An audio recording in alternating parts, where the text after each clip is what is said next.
Olá, tudo bem com você? Seja bem-vindo, seja bem-vinda a mais um vídeo em nosso canal INSS Simplificado. Pessoal, o STF está retornando ao julgamento da revisão do histórico contributivo do FGTS de todas as aposentadorias do INSS. Então, Alexandre de Moraes, ele atende parte do recurso do INSS e da Advocacia Geral da União. A tese permite a inclusão das contribuições feitas antes de julho de 1994 no cálculo da aposentadoria. O Supremo Tribunal Federal começou a votar nessa última sexta-feira os recursos protocolados pelo Instituto Nacional do Seguro Social, INSS, e pela Advocacia Geral da União para o esclarecimento da decisão da Corte que julgou constitucional a revisão do histórico contributivo do FGTS em 1º de dezembro do ano passado. Os ministros devem declarar seus votos em plenário virtual até o próximo dia 21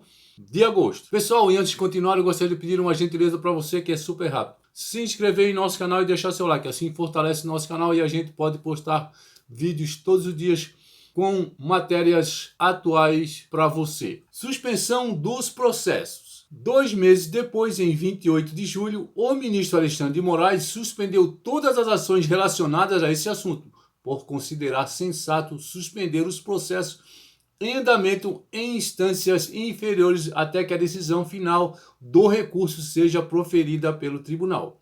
Moraes também enfatizou a existência de decisões provenientes de tribunais regionais federais que autorizariam a execução temporária das sentenças e observou que alguns tribunais têm ordenado a implementação imediata da revisão, dispensando à espera pela confirmação definitiva do precedente estabelecido pelo Supremo. O relevante impacto social impõe que a tese de repercussão geral seja aplicada sob condições claras e definidas, afirmou na ocasião em julho. É prudente que seja determinada a suspensão dos processos que tramitam nas instâncias de origem até a decisão definitiva desses declaratórios, haja vista que tramitam nas instâncias inferiores processos versando sobre a matéria analisada no precedente, inclusive com acórdão proferido pelos tribunais regionais federais, o que permitirá a execução provisória dos julgados,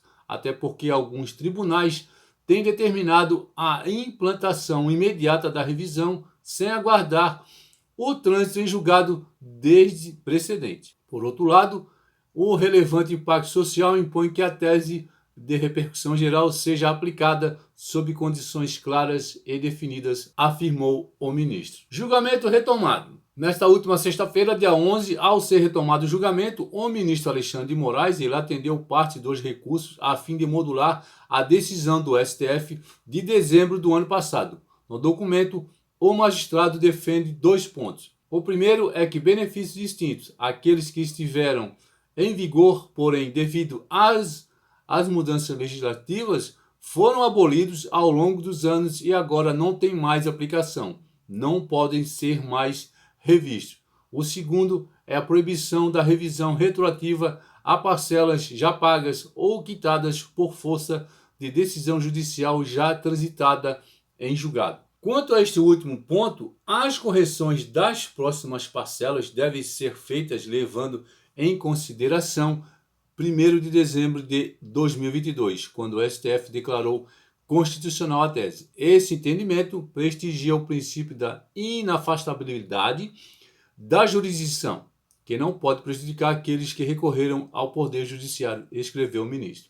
Isso significa que os indivíduos não poderão reivindicar a reavaliação de suas aposentadorias referente a parcelas que foram recebidas antes de dezembro de 2022, nos casos em que o sistema judiciário já havia negado o direito à revisão abrangendo o histórico completo. Moraes levou em conta que até o pronunciamento do STF não existia um parâmetro definido sobre o assunto, deixando a critério de cada magistrado determinar se a revisão era possível ou não.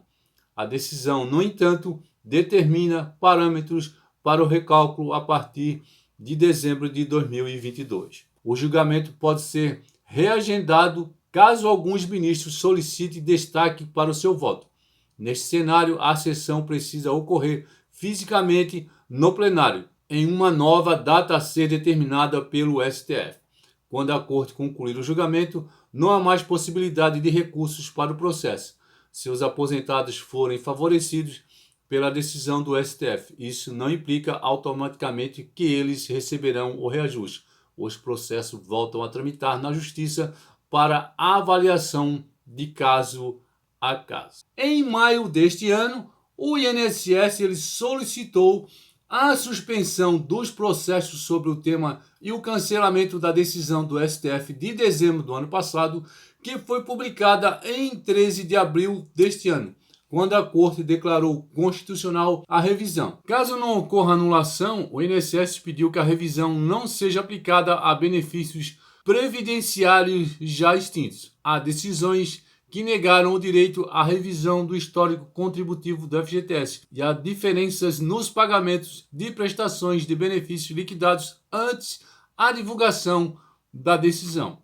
No documento, o Instituto argumentou que apenas após avaliação do recurso será viável determinar a quantidade de benefício e ser examinados, estimar o impacto financeiro, avaliar as condições estruturais exigidas para acatar a decisão e elaborar um cronograma de implementação realizável. Há o risco com este cenário de colapso no atendimento dos segurados pelo INSS, em razão do incremento exponencial do número de pedidos de revisão, o que naturalmente ocorrerá devido à grande repercussão do tema na mídia, disse o INSS. Também em maio, a Advocacia Geral da União pediu, além da suspensão dos julgamentos, que a decisão tenha efeito somente após transitada em julgado. Na prática, a decisão permitiria a revisão somente às aposentadorias ainda não pagas, sendo vedadas aquelas já existentes. A União também busca do STF uma definição sobre o momento em que ocorre a prescrição do direito, ou seja, a partir de qual momento os beneficiários não podem mais solicitar o recálculo.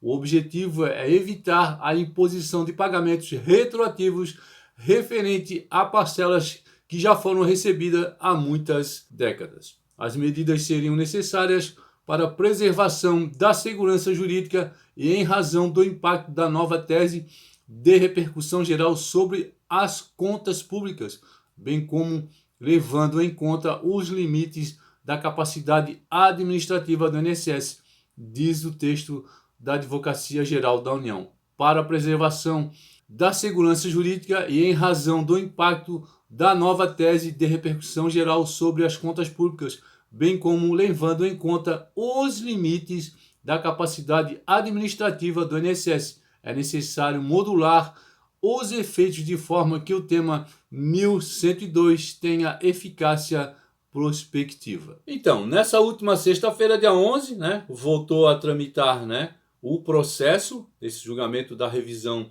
da vida toda. Os ministros têm até o dia 21 para proferir os votos, E se algum ministro pedir vista, pedir mais um tempo, pedir vista, pedir mais um tempo para analisar o voto, a votação ela vai parar, O pedido de vista ele tem 60 dias, O ministro que pede vista ele tem 60 dias para proferir o voto, mas com direito a mais 30. Então ele pode ser até 90 dias, Então é torcer para que nenhum ministro peça vista para não ter mais morosidade, para não demorar mais tempo essa votação. Tá certo? Espero que vocês tenham gostado desse vídeo sobre a revisão da vida toda e a gente se encontra num próximo vídeo, se Deus quiser.